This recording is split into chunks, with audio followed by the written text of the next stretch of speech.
Let's see here. Which dessert are we going to make this week on Kayfabe Kitchen? This recipe sounds ridiculous, but I gotta try it. This week we're baking Gerald Brisco's best cake ever. This thing sounds like it was born out of the fever dream of a diabetic, but you know what? You only live once, am I right? For this recipe, you'll need 2 boxes of butter cake mix plus the eggs and butter, some crushed pineapple, 2 cups of sugar, 2 boxes of vanilla pudding, a shitload of Cool Whip, and some shredded coconut. Start by baking the 2 cakes in separate pans. Combine the pineapple, juice included, with the sugar and boil it for 5 minutes. Meanwhile, cook the pudding according to the instructions. I tell you, I'm getting a sugar rush just looking at all this. Once the cakes are done, poke some holes in the top of one and spread half of the pineapple sauce over the top and sides. Then spread some of the pudding over the pineapple. Place the second cake on top of all that. Spread on the rest of the pineapple sauce and the pudding, then cover all of that with the Cool Whip.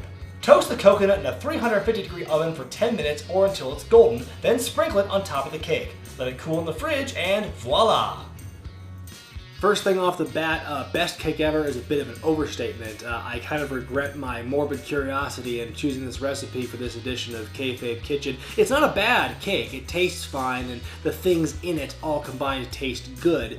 It's just I don't think it's worth the hassle and the chaos of putting it all together. That was the hardest part for me, was putting it all together after I made all the separate components, because the cakes didn't come out very clean in the pan. That was my first mistake.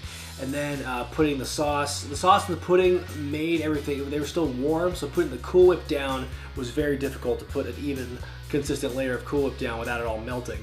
I would recommend maybe cooling the cake off in the fridge, then putting the Cool Whip on after that so it goes on easier. Also, I would recommend just cutting the whole recipe in half. Just one cake, half of the pudding, half of the pineapple sauce. Just make it easier on yourself. Don't make it a huge mess out of it. That's what I recommend. You know, it's not the greatest recipe in the world. It's not bad. It's just not good either. I'm going to put the recipe up no matter what on Facebook because that's how this show works. But again, I would just avoid this one. It's not worth it.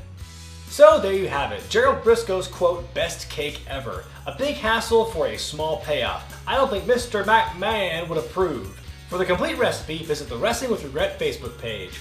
Be sure to thumbs up this video, comment below, subscribe to Wrestling with Regret, and buy the t-shirt.